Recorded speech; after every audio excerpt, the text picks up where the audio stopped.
جیسے نماز فرض ہے، روزہ فرض ہے، ویسے زکوٰۃ بھی فرض ہے. آپ کے گھر میں، آپ کے خاندان میں کوئی غریب ہے، اس کا حق بنتا ہے. ابھی یہاں ختم کہاں ہوئی غربت جو ہم اٹھا کر پیسے کسی اور جگہ پہنچائیں. پروفیسر بنے، ایسا بنے کہ وہ ہر ایک کوشش یہ کرے کہ یہ جو علم میرے پاس ہے کہ مخلص ہو کر یہ میں بچوں کے اندر منتقل کر سکوں.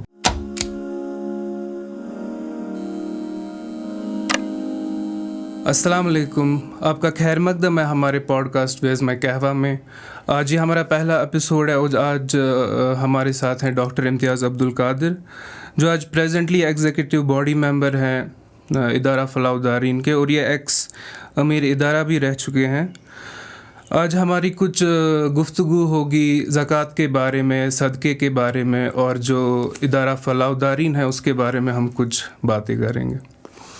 السلام علیکم امتیاز صاحب. وعلیکم السلام ورحمۃ اللہ. تو پہلے میں یہ کچھ پوچھنا چاہتا تھا کہ جیسے آج ہمارے جو نوجوان ہیں، کچھ جو جسٹ گریجویٹ ہو جاتے ہیں، ان کی ٹھیک ٹھاک جاب لگتی ہے. مطلب میں انجینئرنگ فیلڈ سے ہوں، سافٹ ویئر انجینئرنگ سے، تو میرے جو کافی بیچ میٹس تھے مسلم تھے، کشمیری تھے، تو ان کو یہ بالکل آئیڈیا نہیں ہوتا کہ ہمیں زکوٰۃ کیسے کیلکولیٹ کرنی ہے، کب کرنی ہے، ہم کس پہ زکوٰۃ ہمیں دینی ہے. تو اگر آپ اس پہ تھوڑا واضح کریں تو. جی، بنیادی طور پر یہ ایک سوشل ایشو ہے. قرآن کریم نے بالخصوص جو آج کل سب سے بڑا لیک اس وقت ہماری سوسائٹی کرتی وہ ہے پیرنٹنگ. سب سے بڑے ذمہ دار جو ہوتے ہیں نا تعلیم کے لیے، تربیت کے لیے، کسی بھی ٹاپک پر یا کوئی بھی ایجوکیشن کا جو معاملہ ہے، یہ سب سے بنیادی چیز جو ہے نا، پرائیورٹی جو فکس کرنی پڑتی ہے پیرنٹس کو. لیکن ہمارے ہاں جو ہے مشرق کی جو روایات ہے، مشرق میں ہم دیکھتے ہیں کہ اس طریقے سے پیرنٹنگ نہیں ہوتی کہ بنیادی چیزیں جو ہیں وہ اپنے بچوں کو کنوے کریں، ان کو سمجھائیں، سکھائیں. ان میں بنیادی چیز کیا ہے؟ اللہ تعالیٰ کی وحدانیت، اور اللہ تعالیٰ نے جو کچھ احکامات دیے ہیں ان کو اپنے بچوں کے اندر وہ حس، وہ سینس پیدا کرنا کہ اسی کی اتنی بڑی اہمیت ہے. جیسے نماز ہے، آپ نے کہا زکوٰۃ ہے، روزہ ہے، صدقہ ہے. تو آپ جب تک نہ بچوں کو ایسی تربیت دیں تب تک یہ مسائل رہیں گے، جیسا کہ آپ نے بھی کہا. تو پرائیورٹی کیا ہے کہ آپ نے بنیادی تعلیم جو ہے نا بچوں کو دینی. جیسے آپ نے کہا کہ اسکول، کالج، یہ اس وقت پرائیورٹی ہے ہمارے والدین کی. لیکن بچپن میں پہلے اللہ کا تصور اور اللہ نے جو احکامات دیے ہیں اس کا تصور بچوں میں پیدا کرنا، اس کے لیے ضروری تھا کہ ایسے مدرسوں میں بھیجیں جہاں پر بنیادی کم سے کم بنیادی تعلیم جو ہے نا ان بچوں کو دیا جاتا. اور اب جب بچے بڑے ہو گئے ہیں، ٹھیک ہے، بچپن میں والدین کو تو احساس نہیں رہا، پرائیورٹی سیٹ نہیں کر رہی ہے سوسائٹی. آپ کلیکٹیو لیول اگر دیکھیں، اب جب بڑے ہوئے ہیں تو مسجد میں جاتے ہیں، امام صاحب دروس دیتے ہیں، خطبہ دیتے ہیں.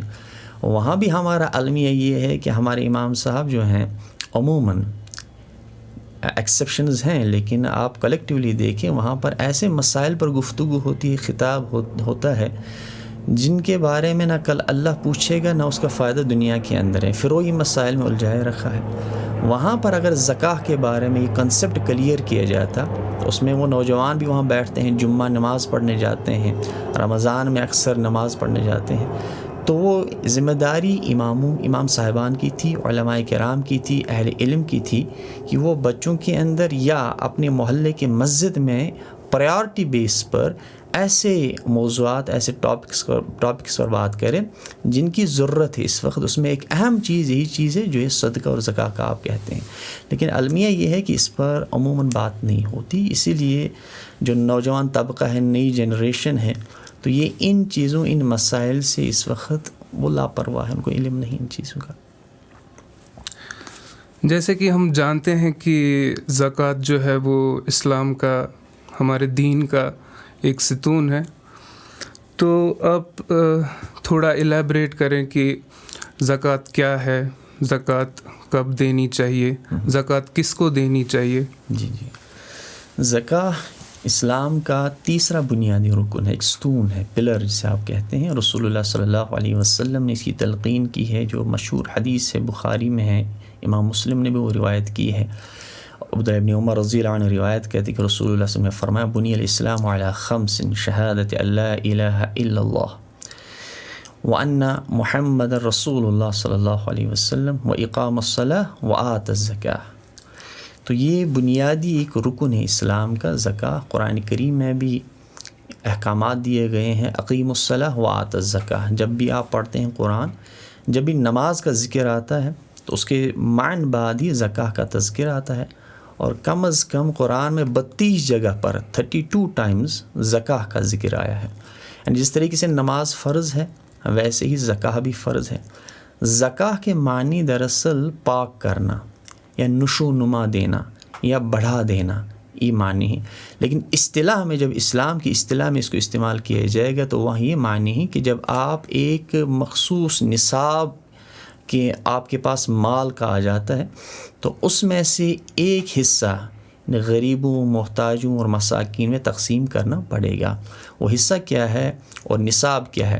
نصاب یہ ہے کہ آپ 7.5 تولہ سونا یا 52.5 تولہ چاندی اگر آپ کے پاس ہے، یا ان دونوں میں سے کسی ایک کے برابر نقدی پیسہ ہے، یعنی وہی اماؤنٹ آپ کے پاس ہے. پھر اس پر 1 سال گزرتا ہے.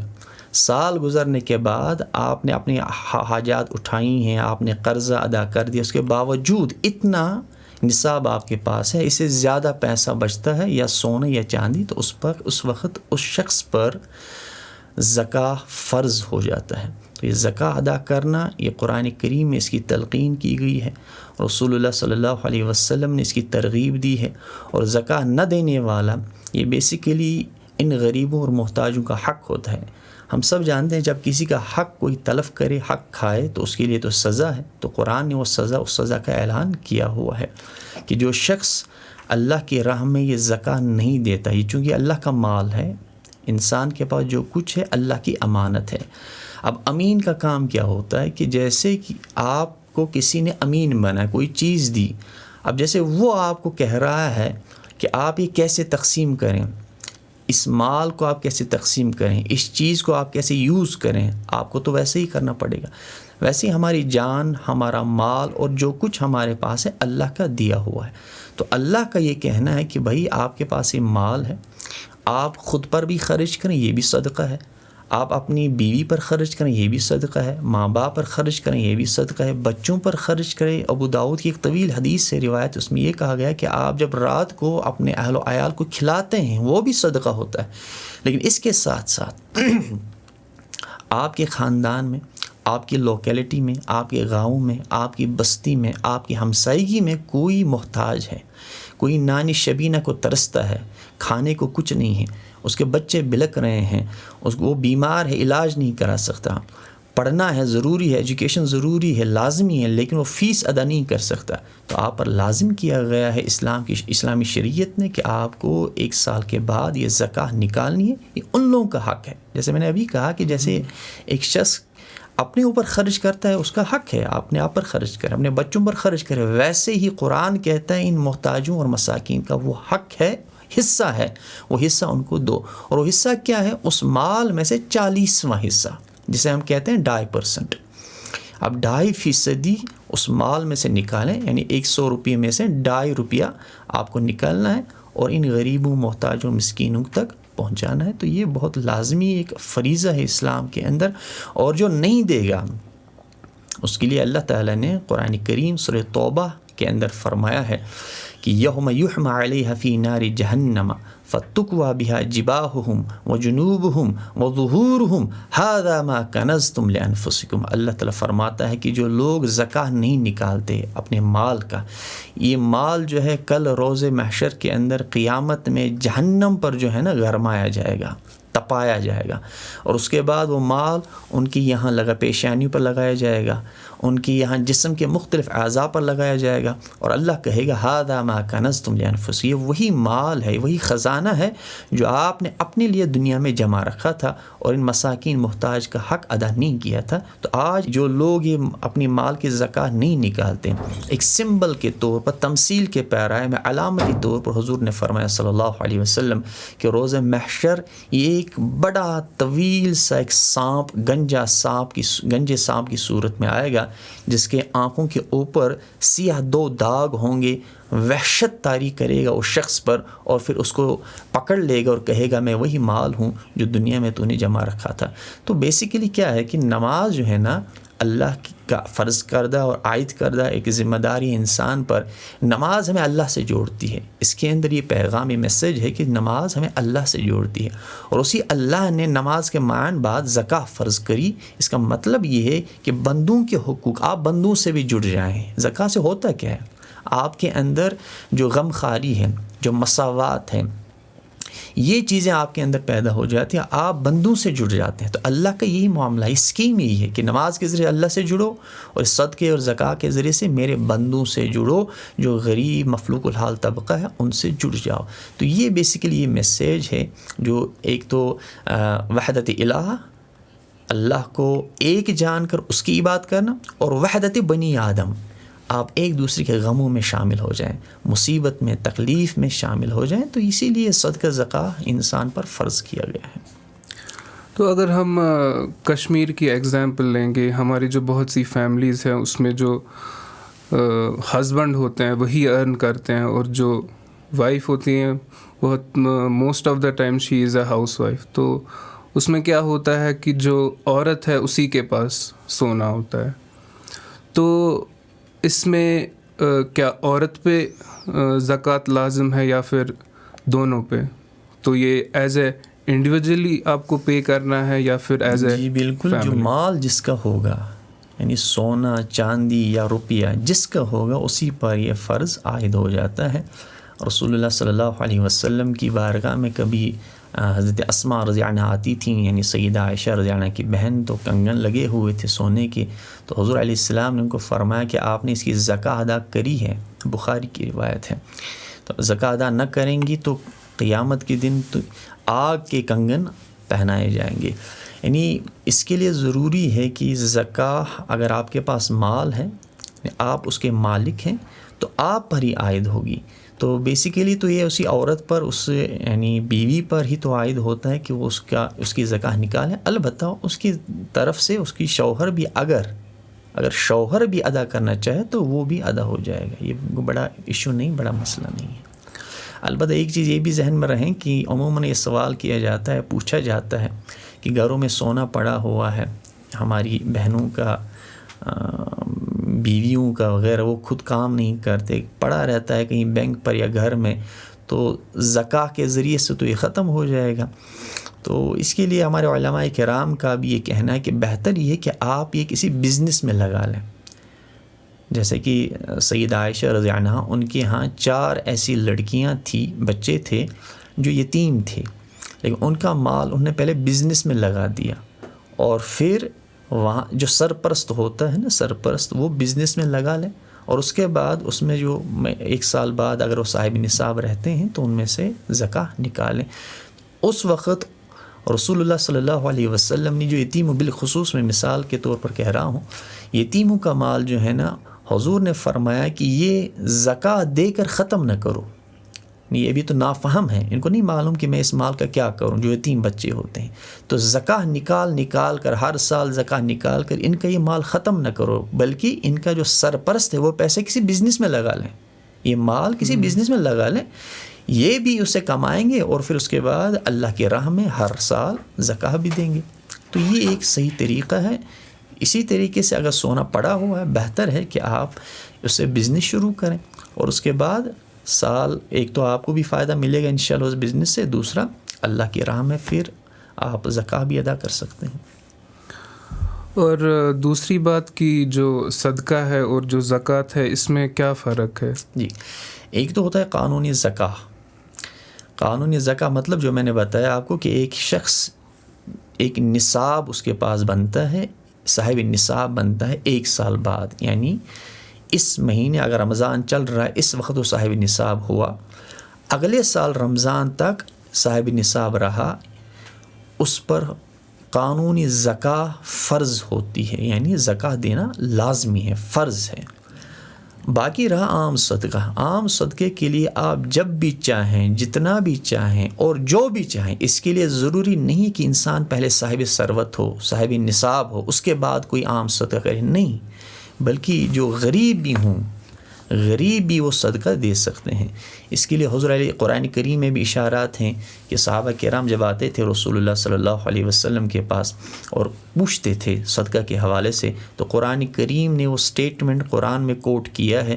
اللہ تعالیٰ فرماتے ہیں یسألونک ماذا ينفقون قل العفو، اے محمد صلی اللہ علیہ وسلم یہ آپ سے پوچھتے ہیں کہ ہم کیا خرچ کریں، تو آپ جواب دیں قل العفو، یعنی جو کچھ آپ کے احتیاجات، آپ کی نیڈز فلفل ہونے کے بعد بچ جاتا ہے وہ اللہ کی راہ میں آپ دے دیں، یعنی جب بھی آپ چاہیں اور جو بھی چاہیں وہ اللہ کی راہ میں دیں۔ ایک تو قانون زکوٰۃ الگ ہے، یعنی سال کے بعد ایک صاحب نصاب پر ایک حصہ جو ہے 2.5% وہ دینا لازمی ہے، لیکن عام صدقہ آپ کبھی بھی کر سکتے ہیں اور جتنا آپ کا من چاہے اتنا آپ کر سکتے ہیں۔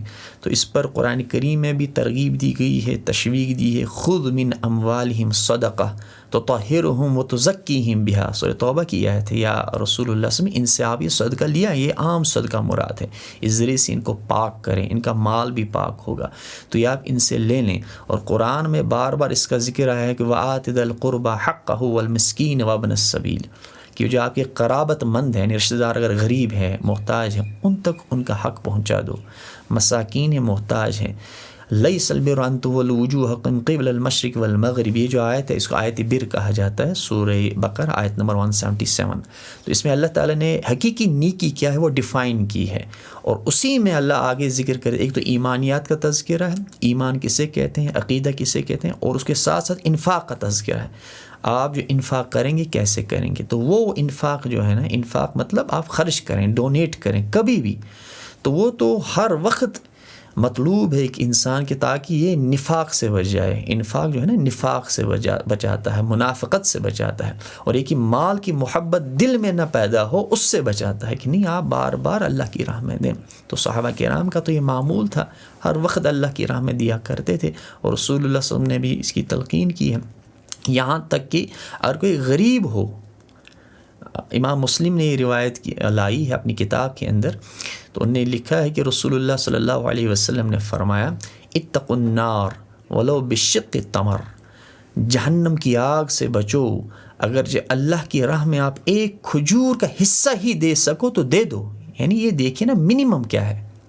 اگر آپ کے پاس اتنی ہی طاقت ہے کہ آپ کے پاس صرف ایک کھجور ہے یا کھجور کا ایک ہی حصہ ہے، اگر آپ اللہ کی راہ میں دینا چاہیں، ضرورت ہے اللہ کی راہ میں، وہ آپ دے دیں، صدقہ کریں، اللہ کی راہ میں دیں، انشاءاللہ امید ہے اتقوا النار، اللہ تعالیٰ آپ کو اس سے بھی بچائے گا، اگر آپ کی نیت خالص ہے کہ میں بس اتنی طاقت رکھتا ہوں، اللہ کی راہ میں دے رہا ہوں، یعنی عام صدقہ مراد ہے، جب بھی انسان چاہے کر سکتا ہے۔ کچھ ہی دنوں میں انشاءاللہ عید آنے والی ہے، اور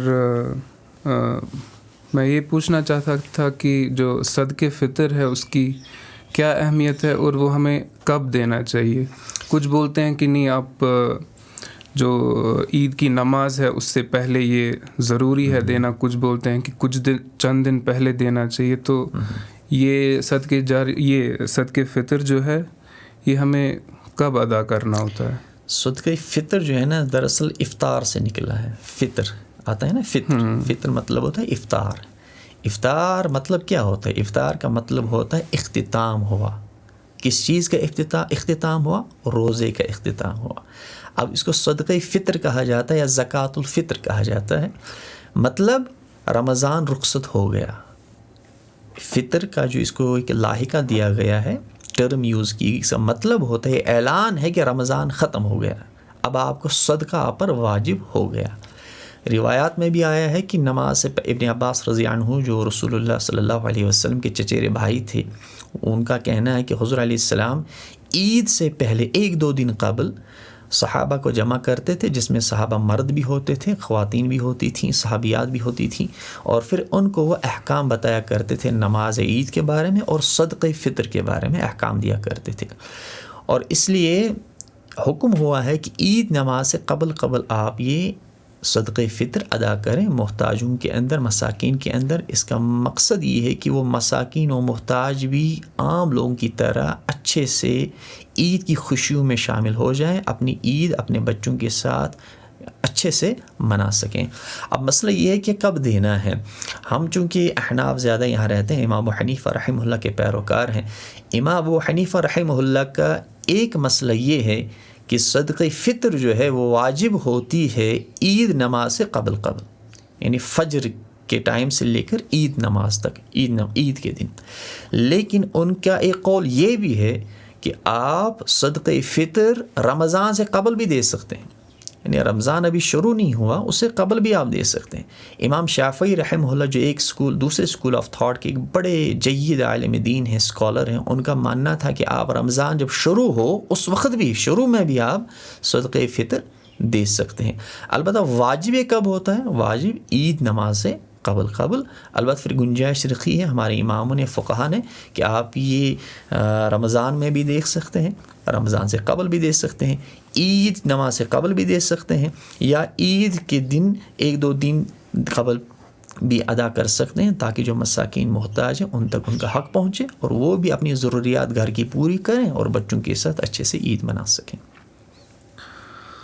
آپ ادارہ فلاح الدارین کے ساتھ تب سے ہیں جب سے فلاح الدارین وجود میں آیا، تو آپ تھوڑا الیبریٹ کریں کہ فلاح الدارین کیسے وجود میں آیا، اس کے آپ کیسے کام کرتے ہیں اور آپ کہاں کہاں کام کرتے ہیں؟ جی، ادارہ فلاح الدارین جو ہے نا، یہ 1999 میں ایک خواب دیکھا گیا تھا کہ ہم اس طریقے سے کام کریں، بالخصوص جو نوجوان طبقہ ہے، نئی جنریشن ہے، ان میں ہم نے کام کرنا ہے. کیونکہ اکثریت جو تھی اس زمانے میں دین سے بیگانہ تھے، وہ علم نہیں تھا اس طریقے سے، نہ اس طریقے سے جو میں ابتدا میں نے آپ سے کہا کہ پریارٹیز کیا ہیں. دین وہ سکھاتا ہے، اسلام وہ سکھاتا ہے کہ آپ ترجیحات جو ہے نا وہ سیٹ کریں. یہ کوئی نئی تعلیم نہیں ہے، بلکہ قرآن نے یہ سیٹ کرا. جیسے میں نے ابھی کہا کہ آیت بر ہے، قرآن کی آیت بر، سورۃ البقرہ آیت نمبر 177، وہاں اللہ فرماتا ہے نیکی کیا ہے. ایک ڈیفینیشن جو میں اور آپ کرتے ہیں، ایک ڈیفینیشن جو عام لوگ کرتے ہیں، ڈیفائن کرتے ہیں نیکی کو، لیکن قرآن وہاں ڈیفائن کرتے، ایک طویل آیت ہے، لیس البر ان تولوا وجوہکم قبل المشرق والمغرب. نیکی یہ نہیں ہے کہ آپ عبادت کے وقت مشرق کی طرف منہ کر کے عبادت کریں یا مغرب کی طرف منہ کر کے عبادت کریں. اس کا ایک پس منظر ہے، وہ چونکہ اس وقت ٹاپک نہیں ہے میرا، تو میں وہ بتا دا کیا پس منظر، کانٹیکسٹ کیا ہے اس آیت کا، کن کے بارے میں ہے یہ. لیکن میرے اور آپ کے لیے سبق یہ ہے کہ ہم جو فروعی مسائل میں، غیر اہم مسائل میں اس وقت بھی پھنسے ہوئے ہیں. 90s میں بھی ایسے ہی پھنسے ہوئے تھے کہ بھئی 8 اور 20 کا جھگڑا تھا، آمین بالجہر کا، آمین بالسر کا جھگڑا تھا، رفع دین، وضع دین، ارسال یدین، اس کا جھگڑا تھا، مسافہ ایک ہاتھ سے کرنا ہے یا 2 ہاتھوں سے کرنا ہے، اس کا جھگڑا تھا. تو یہ ایسے مسائل ہیں جن مسائل کی شریعت میں اتنی بڑی اہمیت ہے نہیں، ان میں پھنسے ہوئے ہیں ہم. تب بھی تھے، اب بھی ہیں. تو تب کچھ نوجوان تھے، 8 نوجوان تھے قصبے بارہمولہ اولڈ ٹاؤن کے، جو کالج میں پڑھتے تھے اس زمانے میں. تو انہوں نے سوچا کہ نہیں، ہم قرآن کی بنیاد پر اپنی اس نئی نسل کو جمع کریں گے، تاکہ قرآن حقیقی پیغام اللہ کا اور ہدایت کا سرچشمہ ہے. اس کتاب کے ساتھ کسی کو اختلاف نہیں ہے. ہر ایک چیز کے ساتھ اختلاف کیا جا سکتا ہے، لیکن اللہ کے کلام کے ساتھ اختلاف نہیں کیا جا سکتا. رسول اللہ صلی اللہ علیہ وسلم کی ذات اقدس، ان کے اقوال کے ساتھ اختلاف نہیں کیا جا سکتا. تو تب انہوں نے سوچا کہ ہم ایسے نوجوانوں کو جمع کریں گے ایک جگہ، ان کی تربیت کریں گے، تزکیہ نفس کریں گے، ان کے علم میں اضافہ کریں گے قرآن و سنت کے مطابق. تو پھر 99 میں شروع ہوا یہ. نومبر 99 میں قصبہ بارہمولہ میں جامعہ محلہ ہے اولڈ ٹاؤن بارہمولہ کے اندر، وہاں ایک درسگاہ ہے، دارالقرآن، دارالفرقان. تو وہیں پر ہم جمع ہوئے تھے دسمبر میں بھی تب جمع ہوا. میرے استاد ہیں عبدالبصیر توحیدی صاحب جو اس وقت پرنسپل ہے ایک اسکول کے, تو میں اس وقت ان کے پاس قرآن پڑھتا تھا, تجوید و تفسیر پڑھتا تھا. تو انہوں نے مجھے موٹیویٹ کیا کہ آپ بھی چلیں وہاں. بس ہم گنے چنے افراد تھے وہاں, 10-15 افراد تھے, اور آہستہ آہستہ آہستہ آہستہ آج الحمدللہ ایک تناور درخت کی صورت 23 سال ہو گئے, 24واں سال چل رہا ہے. تو ایک تناور درخت کی صورت فی الحال قصبے بارہمولہ میں فلاح الدارین نے شکل اختیار کی ہوئی. اب ہم نے شروع کیسے کیا, کام کیا کیا, آپ نے یہ بھی پوچھا ہے. میں اختصار کے ساتھ ان بریفلی کہوں گا کہ شروع جیسے میں نے کہا کہ قرآن کی بنیاد پر ہم جمع ہوئے کہ ہم نے قرآن کو سمجھنا ہے. امام مالک رحمہ اللہ جو ایک اسکول آف تھاٹ کے بڑے بزرگ اسکالر گزرے ہیں, ان کا کہنا ہے کہ جس چیز نے اس امت کی ابتدا کی اصلاح کی وہی چیز اس امت کی انتہا کی بھی اصلاح کرے گا. اور ابتدا میں کس نے اصلاح کی؟ قرآن نے اصلاح کی. رسول اللہ صلی اللہ علیہ وسلم نے قرآن کے ذریعے سے ایک صالح انقلاب مکہ میں بھی لایا, مدینہ میں بھی لایا, اور صحابہ کرام جو بعد میں چلے انہوں نے اس قرآن کے ذریعے سے ہی عملاً دکھایا کہ پوری دنیا کے اندر جو امن و راشد اور ترقی جسے ہم کہتے ہیں, ڈیولپمنٹ کہتے ہیں, آپ کسی بھی میدان میں دیکھیں اس قرآن کے ذریعے سے انہوں نے لایا. تو یہی رشد و ہدایت کی آخری کتاب ہے تا قیامت. تو ہم جڑ گئے اور وہاں پر ہم نے قرآن کو سمجھنے کی کوشش کی اس کلاس کے اندر. اور طریقہ کار کیا رہا؟ دیکھیے ہم پری اوکیپائڈ ذہن لے کر نہیں گئے کہ بھئی میں فلانی مسلک سے ہوں, فلانی مکتبہ فکر سے ہوں, فلانی اسکالر کو ماننے والا ہوں, بس میں اس کی کتاب پڑھوں گا, اسی کی تفسیر پڑھوں گا. نہیں, اللہ کا بے حد کرم و شکر ہے کہ فلاح الدارین نے وہ پلیٹ فارم مہیا کیا ہمیں کہ وہاں پر ہمیں کسی نے نہیں پوچھا کہ بھئی آپ مولانا مودودی کو کیوں پڑھتے ہیں, آپ مفتی شفیع صاحب کو کیوں پڑھتے ہیں, آپ سید قطب شہید کو نہ پڑھیں, آپ مولانا الیاس علیہ رحمہ ان کے حوالے سے بات نہ کریں, آپ مولانا زکریا علیہ رحمہ ان کی کتابیں نہ پڑھیں, آپ یہاں کیا کہتے ہیں مولانا عبدالرحمن کیلانی صاحب ان کی تفسیر نہ پڑھیں. یعنی کوئی روک ٹوک نہیں. جو بھی دنیا کے اندر جو بھی ہمارے علماء گزرے ہیں جنہوں نے کسی بھی طریقے سے کوئی خدمت کی ہیں وہ ہمارے محسن گزرے ہیں, وہ ہمارے مخدوم ہیں, ہم ان کے زیر بار احسان ہیں. تو ہم ہر ایک سے جو کچھ ان نے لکھا ہے اچھائیاں ہیں ہمارے علم کی حد تک وہ لیتے ہیں. وہاں پر کوئی حد نہیں, کوئی حد بندی نہیں کہ نہیں بھئی آپ کو بس یہ پڑھنا ہے یہ چھوڑنا نہیں. بلکہ جو بھی ہم تفسیر پڑھ کر آتا ہے ہمارا لڑکا وہ تقریباً 10 یا 12 تفاسیر کا مطالعہ کر کے آتا تھا اور اس کے بعد ڈیلیور کرتا تھا اپنا لیکچر قرآن کے حوالے سے, درس قرآن. سورہ فاتحہ سے شروع ہوا تھا تب 99 میں. اللہ کا بے حد احسان ہے اس سال 3 مارچ 2024 ہم نے پورا قرآن مکمل کر دیا اس کلاس کے اندر. یعنی تفسیر قرآن کو سمجھنا, ہمیں بھی 23 سال اور کچھ مہینے لگے اس قرآن کو پورا سمجھنے میں, سورہ فاتحہ سے لے کر سورہ ناس تک. اور وہ لڑکا جو بھی درس دیتا تھا, مختلف لڑکے ان کو یہ تفویض کیا جاتا تھا کہ آپ کو یہ آیات دوسرے ہفتے آ کر درس ڈیلیور کرنا ہے, تو وہ تقریباً 10 یا 12 تفاسیر پڑھ کر آتا تھا. اور میں نے جیسے کہا کہ کوئی حد بندی نہیں ہے کہ بھئی آپ نے فلانی صرف مسلک یا فلانی اسکالر کی ہی تفسیر پڑھنی, نہیں, جو آپ کی مرضی ہے. وہ تفہیم القرآن بھی پڑھ کر آتا ہے, مولانا امین احسن اصلاحی کا تدبر قرآن بھی پڑھ کر آتا ہے, مولانا اشرف علی تھانوی صاحب کا بیان القرآن بھی پڑھ کر آتا ہے, وہ کنز الایمان بھی امام احمد رضا خان صاحب وہ بھی کنسلٹ کرتا ہے, عبدالرحمن کیلانی صاحب کی تفسیر تیسیر القرآن بھی پڑھ کر آتا ہے, سید قطب شہید کی جو کی تفسیر ہے فیض القرآن وہ بھی پڑھ کر آتا ہے, مولانا وحید الدین خان صاحب تذکیر القرآن ان کا اس کو بھی نظر مار کر آتا ہے. یعنی کوئی حد, ابن کثیر وہ بھی پڑھ کر آتے ہیں, مفتی شفیع صاحب کی معارف القرآن وہ بھی پڑھ کر آتا ہے. یعنی کوئی حد بندی نہیں ہے. جو بھی جنہوں نے بھی کچھ کام کیا ہم وہ اخذ کرتے ہیں, کوشش کرتے ہیں سمجھنے کی, اور پھر وہ ڈیلیور کرتا ہے کلاس کے اندر 20-25 منٹ کے اندر 3-4-5 آیات. یہ 99 سے اب تک یہ سلسلہ جاری ہے. اس کے ساتھ ساتھ حدیث, مطالعہ حدیث وہ بھی ہوتا ہے اس کلاس کے اندر, اور 2-3 پروگرام ہوتے ہیں, تذکرہ صحابہ ہوتا ہے, یا کرنٹ جو ایشوز ہیں اس حوالے سے بھی باتیں ہوتی ہیں, کتابوں کے بارے میں باتیں ہوتی ہیں. ایک تو یہ کام ہے, یہ ہماری ذاتی تربیت کے لیے کلاس ہوتی ہے, تربیت ہوتی ہے, وہاں تعلیم ہوتی ہے, ہمارے لیے تزکیہ ہوتا ہے. 1 گھنٹے کا کلاس جو ہر اتوار اولڈ ٹاؤن میں تب سے اب تک چل رہا ہے. اس کے ساتھ ساتھ آگے بڑھے ہم 2002 میں.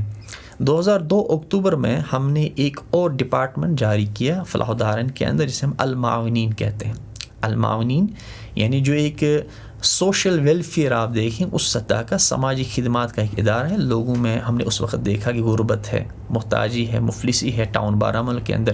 ہم نے ایسے گھر بھی دیکھے اس زمانے میں کہ جو اس زمانے میں چونکہ 10 روپے میں دودھ آتا تھا، شاید کلو آتا تھا اس زمانے میں 10 روپے میں کلو، لیکن ایسے گھر بھی ہم نے دیکھے جو 10 روپے بھی افورڈ نہیں کرتے تھے اور پھر وہ دودھ لاتے اور بچوں کے لیے وہ نمکین چائے یا لپٹن چائے تیار کرتے۔ ایسے گھر بھی دیکھے ہم نے، تو دل پسیج گیا، جمع ہوئے ہم پھر سے ایک جگہ، اور پھر وہاں ہماری جو باڈی ہے شورا ہے، انہوں نے فیصلہ کیا کہ ہم ایک ڈپارٹمنٹ شروع کریں گے جسے المعاونین کہا گیا، تاکہ ہم لوگوں تک ان کا یہ حق پہنچائے صدقہ اور زکاة کی صورت میں۔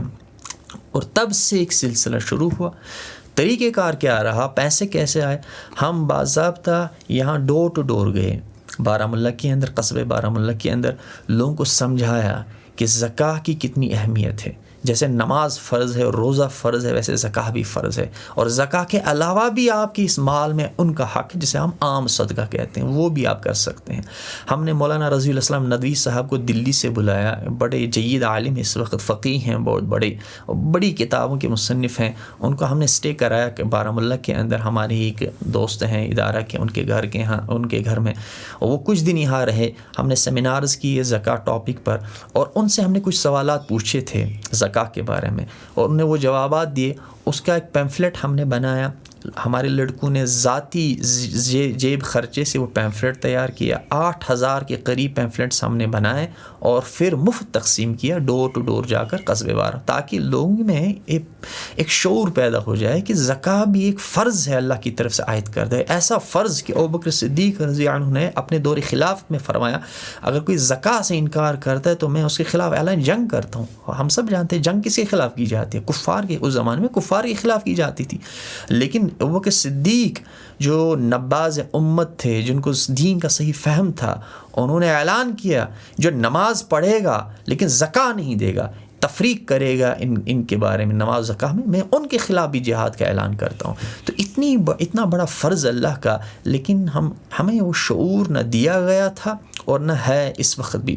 الحمدللہ ماشاء اللہ، اللہ کی فضل و کرم سے ایک محنت ہوئی، کوشش چلی، 8000 پیمفلیٹس ہم نے ڈور ٹو ڈور تقسیم کیے مفت میں، اور سیمینارز کیے۔ ہمارے دروس ہوتے ہیں فلاح الدارین کے مساجد کے اندر، دروس ہوتے ہیں، 2003 سے دروس چل رہے ہیں، مغرب کے بعد 20 سے 25 منٹ بس، جس میں اللہ کا کلام ہم لوگوں کو سناتے ہیں۔ ایک مہینے میں تقریباً 150 سے 200 دروس قرآن اس وقت قصبہ بارہمولہ میں تب سے اب تک چل رہے ہیں۔ اس کے ساتھ ساتھ ایک سالانہ سیمینار ہمارا ہوا کرتا تھا، اینول ہمارا فنکشن ہوا کرتا تھا، کانفرنس، اور اس میں بھی ہم نے باہمی اتحاد، محبت، یہ جو ضد کا ماحول ہے، حسد کا ماحول ہے، بغض کا ماحول ہے، جس وقت ہم اس معاشرے میں کام کر رہے ہیں، اس کو ختم کرنے کے لیے، آپسی محبت و اتحاد کے لیے جتنے بھی مسالک یہاں کام کر رہے ہیں، مکتبہ فکر کام کر رہے ہیں، ہم نے ان کے علماء کو مدعو کیا۔ ہر ایک عالم کے پاس ہم گئے، ہر ایک مکتبہ فکر کے پاس گئے کہ آپ آ جائیں، ہم پلیٹ فارم مہیا کر رہے ہیں، آپ لوگوں میں اس بارے میں اویئرنیس کریں۔ کوئی ٹاپک ہم دیتے تھے، اس کا مقصد کیا تھا؟ ایک ہی جگہ، ایک ہی پلیٹ فارم پر ہم نے یہ کر کے دکھایا۔ ہم نے مختلف مکاتب فکر کے علماء کو، اسکالرز کو جمع کیا، اور انہوں نے ڈیلیور کیا وہ لیکچر ادارے کے ذریعے سے، کیونکہ ہم اتحاد، اتفاق کے جو ہے نا علم بردار تھے۔ اور وہ جو میں بتا رہا تھا کہ المعاونین تب شروع ہوا تھا 2002 میں، تب سے اب تک الحمدللہ یہ کام چل رہا ہے۔ کووڈ سے پہلے ہمارے پاس 450 سے زائد کنبے تھے اس ٹاؤن بارہمولہ کے، جو مفلوق الحال ہیں، محتاج ہیں، ان تک ان کا حق پہنچایا جاتا ہے اسی صدقہ زکاة کی صورت میں۔ لیکن کووڈ کے بعد اس میں اضافہ ہوا، اس وقت 700+ فیملیز ہیں صرف قصبہ بارہمولہ میں، جن کی فلاح الدارین منتھلی کفالت کرتا ہے۔ اور ایک کفالت ہوتی بھی کیسے، اس میں کوئی اللہ بچائے کوئی سوشل میڈیا پر ان کو بدنام نہیں کیا جاتا کہ ہم نے یہ آٹے کی ایک تھیلی پھلانی کو دی پھر سوشل میڈیا پر چڑھایا جائے۔ آپ نے بھی دیکھا ہوگا فلاح الدارین ایسے کام نہیں کرتا، بلکہ سیلف ریسپیکٹ کا، ان کی ڈگنیٹی کا خاص خیال رکھا جاتا ہے۔ جس طریقے سے پے جاتا ہے جاب کرنے والے کو، ملازم کو، ویسے ہی جتنے بھی ہمارے بینیفیشریز ہیں ان کو پے کی صورت میں ہی ان کے اکاؤنٹ میں منتھلی یہ چلا جاتا ہے جو کچھ ہم نے ان کو دینا ہوتا ہے. اور ایک باقاعدہ ایک میکینزم ہے باضابطہ طور پر ہر محلے میں، بارہمولہ کے ہر محلے میں ہمارے نمائندے موجود ہیں جنہیں ہم ذمہ داران محلہ کہتے ہیں، فلاح الدارین سے ایسوسیٹڈ ہیں. ان کو ہر مہینے وہ آن لائن فارم فل کرتے ہیں کہ میرے محلے کے فلانی جو کہ رجسٹر ہیں وہاں، ان کو یہ حاجت ہیں، ان حاجات میں کمی ہوئی، نیڈس میں کمی ہوئی یا زیادتی ہوئی تو وہ ویسے ہی اپنی رپورٹ بھیجتا ہے اور اسی طریقے سے ہمارا جو سیکٹری ہے المعاونین کا وہ رپورٹ پڑھتا ہے. ان 700 سے زائد کنبوں کے جو ان کے پاس رپورٹس آتے ہیں، فارمز آتے ہیں آن لائن، وہ دیکھتا ہے اور اس کے بعد وہ ان کے کھاتے میں، اکاؤنٹ میں یہ پیسے چلے جاتے ہیں. اللہ کا شکر ہے لاسٹ ایئر جو ہے 2,30,00,000 سے زائد جو ہمارا پیسہ تھا زکوٰۃ صدقہ کی صورت میں وہ ان غریبوں میں تقسیم ہوا اور روز بروز اضافہ ہی ہو رہا ہے مسائل میں.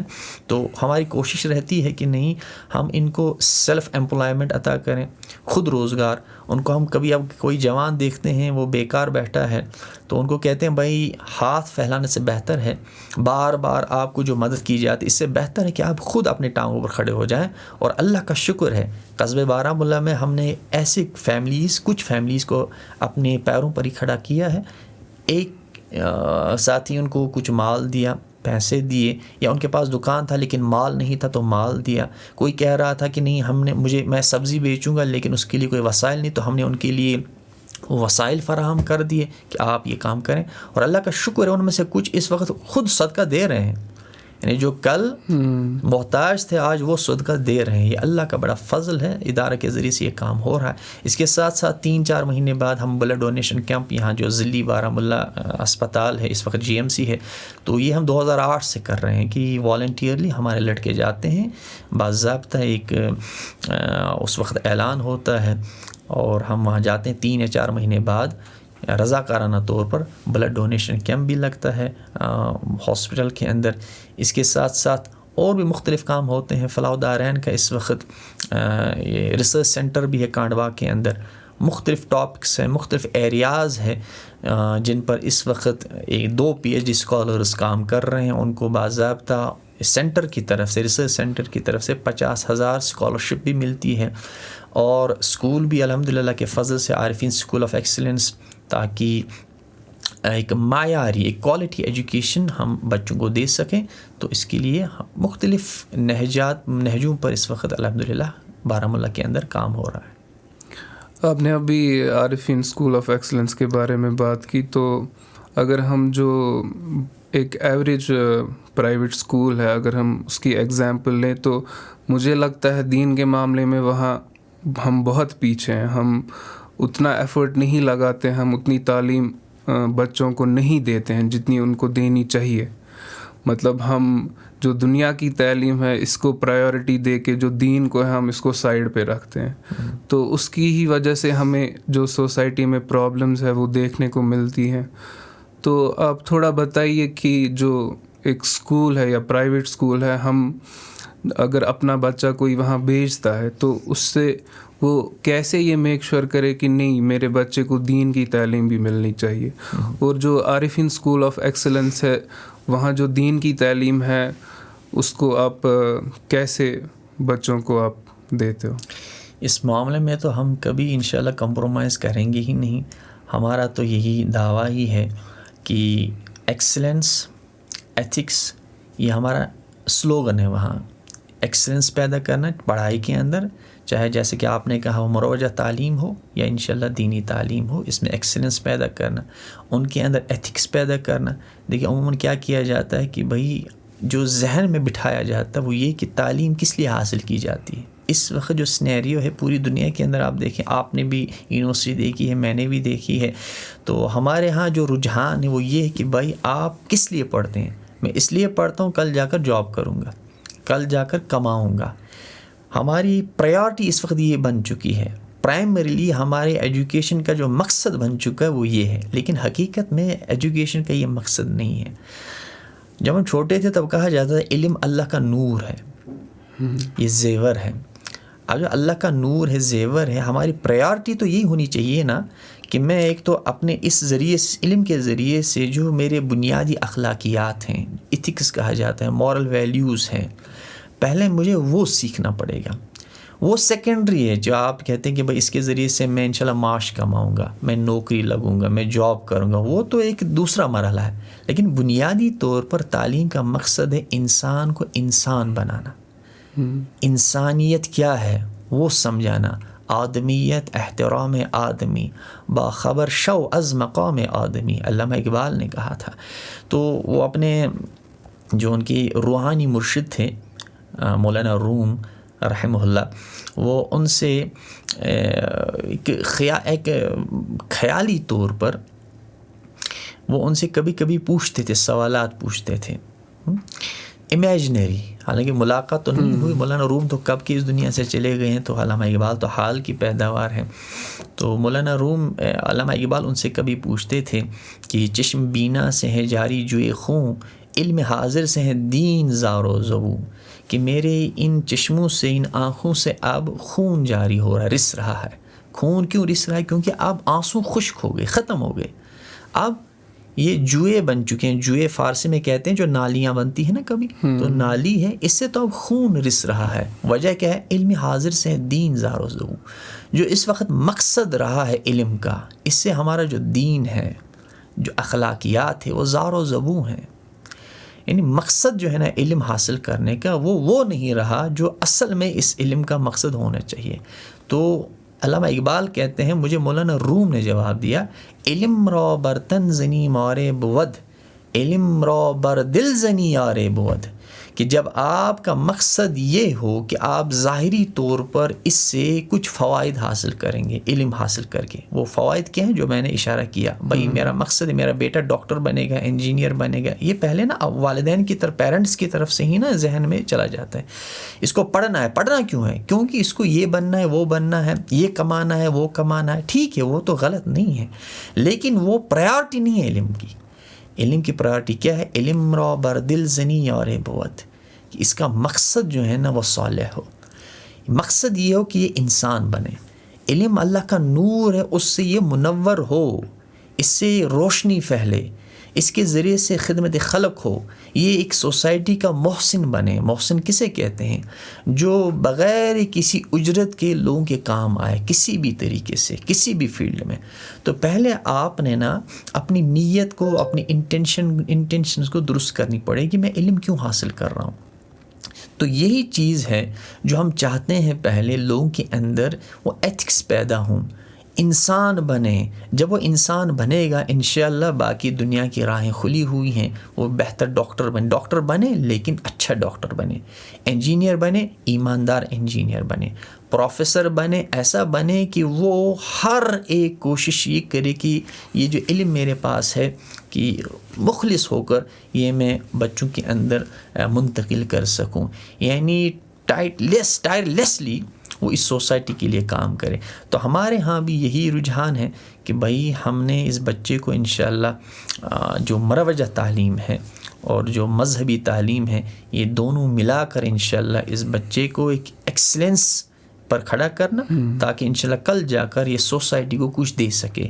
یہ صرف مفاد پرست نہ بنے، میں اس لیے حاصل کر رہا ہوں تو میں ایسے کام آؤں گا. نہیں، کوشش یہ رہی کہ میں سوسائٹی کو بھی کل جا کر کچھ دوں. تو یہ ہمارا بنیادی ایک مقصد ہے انشاءاللہ، بچوں کی ایسی وہاں تربیت ہو. اور دوسرا سوال یہ ہے کہ ہم سوسائٹی میں دیکھتے ہیں کہ بہت سے جو غریب ہیں، یتیم ہیں، بیوہ ہیں، وہ مانگ نہیں پاتے. مطلب ہمیں ان کو ریچ آؤٹ کرنا پڑے گا. جی. مطلب تو ہم ایسا کیسے کریں کہ ہمیں پتہ چلے کہ کون کہاں ہے جس کو نیڈ ہے. ایز این انڈیویجول، ایک انڈیویجول لیول پہ ہمیں کیا کرنا چاہیے تاکہ ان لوگوں کو جن کو ایکچولی نیڈ ہے اور جو مانگ نہیں پاتے، ان تک جو یہ زکوٰۃ اور صدقہ ہے یہ پہنچ جائے. جی بالکل. میں جس سوسائٹی میں رہتا ہوں، آپ جس سوسائٹی میں رہتے ہیں، جو سینیریو ہے ہم سب جانتے ہیں کہ اس وقت مہنگائی کتنی ہے، ہوش ربا مہنگائی ہے، سب پریشان حال ہے، مختلف قسم کی. میری کچھ ڈیزائرز ہیں، آپ کی ڈیزائرز ہیں، آپ کی نیڈس ہیں، میری نیڈس ہیں، پھر ہم دیکھتے ہیں کہ میں کیسے وہ پورے ہو رہے ہیں کہ نہیں ہو رہے ہیں۔ جب انسان اتنا حساس ہو کہ وہ سوچنے لگے، جیسے کہ میں نے ابھی کہا، ہمیں اس سوسائٹی کا محسن بننا ہے۔ محسن جو ہے نا، وہ کسی بھی اجرت کے بغیر اپنی سوسائٹی کے بارے میں سوچتا ہے، اپلفٹمنٹ کے بارے میں سوچتا ہے، اور اسی سوسائٹی میں مسکین محتاج بھی آتے ہیں۔ جب میں دیکھتا ہوں شام کو کہ میری فلانی حاجت تھی لیکن میں پوری نہیں کر سکتا، حالانکہ میں پے بھی لیتا ہوں، جاب بھی کرتا ہوں، لیکن پورے نہیں ہو رہے، میرے بچوں کی حاجات ہیں وہ پورے نہیں ہو رہے، تو اس کے ذہن میں خود بخود آئے گا میرا فلانی جو ہمسایہ ہے، میرے خاندان میں فلانی ایک گھر ہے، ایک فیملی ہے، جب میں یہ پورے نہیں کر سکتا، اچھا کماتا بھی ہوں لیکن اس کے باوجود پورا نہیں کر سکتا، وہ کیسے کر سکتا ہوگا؟ جب یہ ذہن نشین ہو، اس طریقے سے ہماری یہ سوسائٹی سوچنے لگے، تو آپ دیکھیں گے کہ وہ لوگ آپ کے ذہن میں نقش ہو جائیں گے کہ واقعی وہ حاجت مند ہوں گے۔ مسکین کے بارے میں حدیث میں بھی تو ایسے ہی آیا ہے جیسے کہ آپ نے سوال پوچھا، اور رسول اللہ صلی اللہ علیہ وسلم نے فرمایا، امام بخاری نے اور امام مسلم نے وہ روایت کی ہے کہ حضور علیہ السلام نے فرمایا، مسکین وہ نہیں ہے جو ایک گھر میں جا کر اور دوسرے گھر میں جا کر مانگتا ہے، پھر آپ اس کو ایک کھجور یا دو کھجور یا ایک روٹی یا دو روٹیاں دیتے ہو۔ اس زمانے میں ایسے ہی دیتے جیسے آج کل ہم چاول دیتے ہیں، پیسہ دیتے ہیں، گھر آ کر کوئی مانگتا ہے۔ حضور نے فرمایا یہ مسکین نہیں ہوتے، مسکین وہ ہے جو کماتا ہے لیکن اس کمائی سے اس کے حاجات پورے نہیں ہوتے، اور اتنا غیرت مند ہوتا ہے کہ ہاتھ بھی نہیں پھیلاتا، کسی کے سامنے آ کر کہتا بھی نہیں کہ بھائی گھر میں پریشانیاں ہیں، میں تو کماتا ہوں لیکن اپنے بال بچوں کے جو احتیاجات ہیں، اخراجات ہیں، پورے نہیں ہو رہے ہیں۔ تو ایسے لوگوں کو ریچ آؤٹ، واقعی جو آپ نے کہا، ڈھونڈنا پڑتا ہے۔ وہ ڈھونڈیں کیسے؟ ایسے ہی بھائی میں خود انٹروسپیکشن کروں کہ میں اتنا کماتا ہوں، اس کے باوجود مشکل سے پورا کر رہا ہوں۔ فلانی، چونکہ ہم سب جانتے ہیں آج کل کون کس حالت میں ہے، کس پوزیشن میں، ہم سب جانتے ہیں، تو ان کو ریچ آؤٹ کرنا، ایسے ریچ آؤٹ کرنا کہ اس کا دل بھی نہ دکھے، اس کا جو سیلف ریسپیکٹ ہے وہ مجروح نہ ہو۔ جیسے کہ میں نے کہا کہ ہم بھی جب معاونت کرتے ہیں تو اس کا خاص خیال رکھا جاتا ہے۔ مطلب میرا جو محلہ ہے، میں جہاں رہتا ہوں، میں آپ کو مثال دوں، میرا بھائی اس وقت فلاح الدارین کا وہاں پر ریپریزنٹیٹیو ہے، وہ یہ فارم آن لائن فل کرتا ہے کہ فلانی گھر میں یہ ضرورت ہے، ان کو آپ بھیج دیں۔ مجھے بھی نہیں پتہ، حالانکہ وہ میرا چھوٹا بھائی ہے، میرے انڈر کام کرتا ہے، میں اس کا امیر رہا ہوں، میں سیکٹری ہوں، مجھے بھی نہیں پتہ وہ کس گھر کو یہ بھیج رہا ہے، کن کا فارم وہ فل کر کے بھیج رہا ہے، یہ مجھے بھی نہیں پتہ ہوتا۔ یعنی لوگوں کی سیلف ریسپیکٹ کا خاص خیال رکھ کر یہ ہم جانتے ہیں کہ مسکین کون ہے، محتاج کون ہے، یتیم کون ہے، کون اس کا حقدار ہے، تو ان تک یہ پہنچانا یہ ہماری ذمہ داری ہے۔ تو اس حدیث میں بھی آیا کہ بھئی آپ کو ریچ آؤٹ کرنا پڑے گا، آپ کو دیکھنا پڑے گا ایسے لوگ کون ہیں، ان کے ہاں غیرت ہے، وہ ہاتھ نہیں پھیلائیں گے، لیکن آپ کو دیکھنا کہ نہیں، 3 بچے ہیں، 4 بچے ہیں، 2 بچے ہیں، بچی ہے، بیٹا ہے، ان کے حاجات ہیں، ان کے اخراجات کیسے پورے کر رہا ہوگا، تو آپ ان تک ان کا حق پہنچائیں۔ جیسے کسی کے رشتہ دار ہوتے ہیں یا ہمسایہ ہوتے ہیں جن کو وہ جانتا ہے، جن کا اس کو انفارمیشن ہے، مے بی اس کو نیڈ ہے پیسوں کی، واٹ ایور، تو کیا وہ اپنی زکوٰۃ میں سے پیسہ اپنے رشتہ داروں کو یا پھر اپنے ہمسایہ کو دے سکتا ہے؟ بالکل، ہمارے یہاں اصول ہے الاقرب فالاقرب، یعنی سب سے پہلے جب بھی آپ نے صدقہ کرنا ہو، خیر کا کام کرنا ہو، کوئی بھلائی کا کام کرنا ہو، سب سے پہلے دیکھیں اس کا مستحق مت میرے گھر کے اندر ہی موجود ہے، میرے خاندان میں ہی موجود ہے۔ اور رسول اللہ صلی اللہ علیہ وسلم نے اس کی بڑی تشویق اور ترغیب دی، فضیلت بیان کی ہے، فرمایا کہ آپ جب اپنے قریبی رشتہ دار کو صدقہ دیتے ہیں، یعنی اگر وہ مستحق ہے، آپ اس کو صدقہ دیتے ہیں تو آپ کو 2 قسم کی نیکیاں ملیں گی، 2 اجر ادا ہوں گے۔ ایک، آپ نے صدقہ دیا اس کا اجر، دوسرا آپ نے جو ہے نا صلہ رحمی کو قائم رکھا۔ صلہ رحمی کہتے ہیں اپنے رشتہ داری کو قائم رکھنا۔ آپ نے یہ دونوں چیزیں ذہن میں رکھیں، ایک تو صدقہ دیا، دوسرا صلہ رحمی کی، تو 2 قسم کے درجے آپ کو ملتے ہیں اگر آپ اپنے ہی رشتہ دار کو، اپنے ہی ہمسایہ کو دیتے ہیں، تو اس میں تو بڑی فضیلت آئی ہے، پہلا حق تو ان کا ہی ہوتا ہے۔ اور آخری سوال، جو بھی لوگ فلاح الدارین کو ڈونیٹ کرنا چاہتے ہیں وہ اکاؤنٹ نمبر یا جو بھی ڈیجیٹل پلیٹ فارمز ہیں ان سے کر سکتے ہیں؟ جی بالکل، ہم جب یہ رمضان شروع ہوتا ہے تو ہم ایکٹیو ہو جاتے ہیں سوشل سائٹس پر. ہماری میڈیا سیل ہے، فلاح الدارین کی میڈیا سیل ہے اپنی، تو وہ تو پورا مہینہ ایکٹیو رہتی ہیں، صبح و شام ایکٹیو رہتی ہیں، اور پوسٹرز نکلتے ہیں، آن لائن بھی باضابطہ شیئر ہوتا ہے، اس میں تو ہوتا ہے، اکاؤنٹ نمبر ہمارے ہوتے ہیں، اور رسید بک بھی ہوتی ہے. ہم جب نکلتے ہیں، میں نے آپ کو بتایا تھا کہ ہم والنٹیئرلی یہ کام کرتے ہیں، کسی کو کوئی کمیشن نہیں ملتا، کسی کو کوئی تنخواہ نہیں ہے. اور اس فیلڈ میں جو یہ زکوٰۃ ڈور ٹو ڈور جمع کرتے ہیں ہمارے لڑکے، یہ ڈاکٹر بھی ہوتے ہیں، MBBS والے بھی ہوتے ہیں، بزنس مین بھی ہوتا ہے، انجینئر بھی ہے، PhD ہولڈرز بھی ہیں، پڑھنے والے بھی ہیں، ملازم بھی ہیں. ہر ایک بغیر کسی اجرت کے اس وقت اللہ کے فضل و کرم سے یہ مزاج ہم نے فلاح الدارین کے اندر اپنے لڑکوں کے اندر کہ آپ کو رضاکارانہ طور پر اللہ کے لیے کام کرنا ہے. آپ رب کے لیے کر رہے ہیں تو انشاءاللہ اجر بھی وہی دے گا، اس دنیا کے اندر آخرت کے اندر بھی. تو ہم باضابطہ جاتے ہیں، رسید بک لے کر جاتے ہیں، ڈور ٹو ڈور جاتے ہیں، اکاؤنٹ نمبر بھی ہوتا ہے جو کہ سوشل سائٹس پر ہم شیئر بھی کرتے ہیں. انشاءاللہ جس کو کرنا ہو وہ شیئر کر سکتے ہیں، اپنا شیئر دے سکتے ہیں. البتہ ایک بات میں جو رہی سکپ ہوئی تھی وہ میں آپ کے ذریعے سے، اس میڈیم کے ذریعے سے بتانا چاہوں گا، کیونکہ یہ غلط فہمیاں ہیں بہت. میں نے ابتدا میں بھی کہا کہ ہماری ذمہ داری، اہل علم کی ذمہ داری تھی کہ اویئرنیس پھیلائیں، جو پرائیورٹیز ہیں، جو اہم مسائل ہیں وہ مسجد میں خطبہ کے دوران ان پر درس دیں. لوگوں کو، عوام کو غیر اہم چیزوں میں اور فروئی مسائل میں گرفتار نہ کریں. ان میں سے ایک اہم چیز تو یہ زکوٰۃ تھی کہ لوگوں میں اویئرنیس پھیلائی جاتی، کتنی بڑی فرضیت اللہ کی طرف سے، کتنا بڑا یہ رکن ہے اسلام کا، وہ بیان کیا جاتا. دوسرا یہ کہ یہ کیسے ادا کیا جاتا، کہاں ادا کیا جاتا ہے، اس کے بارے میں بھی ہمارے یہاں مسکنسیپشنز بھی ہیں. رسول اللہ صلی اللہ علیہ وسلم نے حضرت معاذ بن جبل رضی اللہ عنہ کو گورنر بنا کر بھیجا یمن، اور گورنر جب بنا کر بھیج رہے تھے تو ان کو کچھ ہدایات دیں.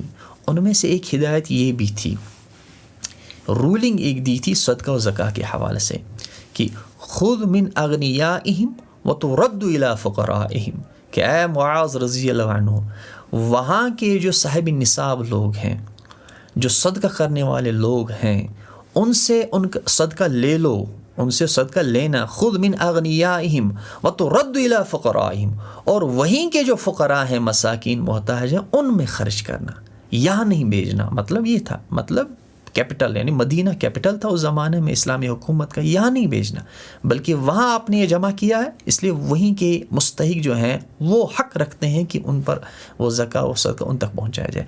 ہمارے ہاں افراط و تفرید ہے، مسکنسیپشنز ہیں کہ بھائی اگر قصبہ بارہمولہ میں لوگ جو ہے نا ان کو صدقہ دینا ہے تو کس کو دینا ہے. میں نے ابھی بتایا آپ کو، پرائیورٹیز ہم نے سیٹ ہی نہیں کی ہے. غلط فہمیاں ہیں کہ بھائی کوئی دوسرے قصبے سے، دوسرے ضلع سے، دوسرے ملک سے یا کسی اور جگہ سے لوگ آتے ہیں، بھئی آپ زکوٰۃ صدقہ ہمیں دو، ہم نے وہاں خرچ کرنی ہے. یہاں پاورٹی ایریڈیکیٹ کہاں ہوئی ہے؟ مثال میں بارہمولہ کی کر رہا ہوں. بھائی اس پیسے کا حق یہاں کا مستحق ہے، آپ کی زکوٰۃ کا، آپ کے صدقے کا، آپ کی خیرات کا، جو کچھ آپ دینا چاہتے ہیں اس کا مستحق آپ کا ہمسایہ ہے. آپ کے گھر میں، آپ کے خاندان میں کوئی غریب ہے، اس کا حق بنتا ہے. ابھی یہاں ختم کہاں ہوئی غربت جو ہم اٹھا کر پیسے کسی اور جگہ پہنچائیں. یہ میں ہر ایک قصبے کے بارے میں کہہ رہا ہوں، ہر ایک ضلع کے بارے میں کہہ رہا ہوں کہ بھئی آپ وہاں منظم طریقے سے کوشش کریں، پیسہ جمع کریں، بیت المال بنائیں، منظم طریقے سے جمع بھی ہو اور وہیں کے غرباء میں یہ تقسیم ہو. یہ آپ یہاں کا پیسہ اٹھا کر کہیں اور بھیج دیں، یہ اس اصول کے خلاف ہے اور اس ہدایت کے خلاف ہے جو رسول اللہ صلی اللہ علیہ وسلم نے صحابہ کو کی تھی، خذ من اغنیائہم وترد الی فقرائہم. اس لیے بارہمولہ کے عوام سے میری گزارش رہے گی کہ آپ کے ہاں قصبہ بارہمولہ میں فلاح الدارین ایک بیت المال کی حیثیت اختیار کر چکا ہے. 700+ فیملیز ہیں جن کی ہم اس وقت کفالت کر رہے ہیں ایک منظم طریقے سے. تو ان کا حق یہ ہے، ان کا پیسہ ہے یہ زکوٰۃ و صدقہ کی صورت میں.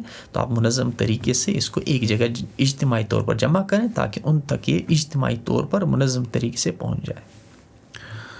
جو کوئی بھی فلاح الدارین کو ڈیجیٹل پلیٹ فارم یا اکاؤنٹ نمبر سے ڈونیٹ کرتا ہے تو اگر وہ رسید چاہتا ہے تو اس کے لیے بالکل.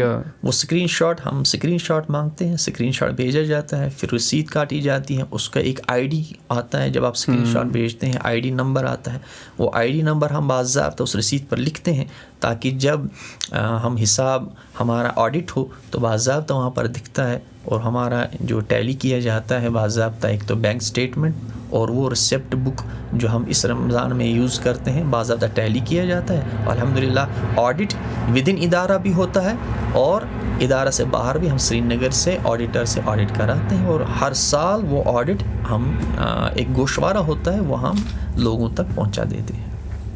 تو آڈینس میں سے جو بھی فلاح الدارین کو ڈونیٹ کرنا چاہتے ہیں تو ڈسکرپشن میں اکاؤنٹ ڈیٹیلز اور باقی لنکس وغیرہ ہوں گی. تو بہت شکریہ آپ کا ہمارا پوڈ کاسٹ میں آنے کے لیے. السلام علیکم. جزاک اللہ. وعلیکم السلام ورحمۃ اللہ.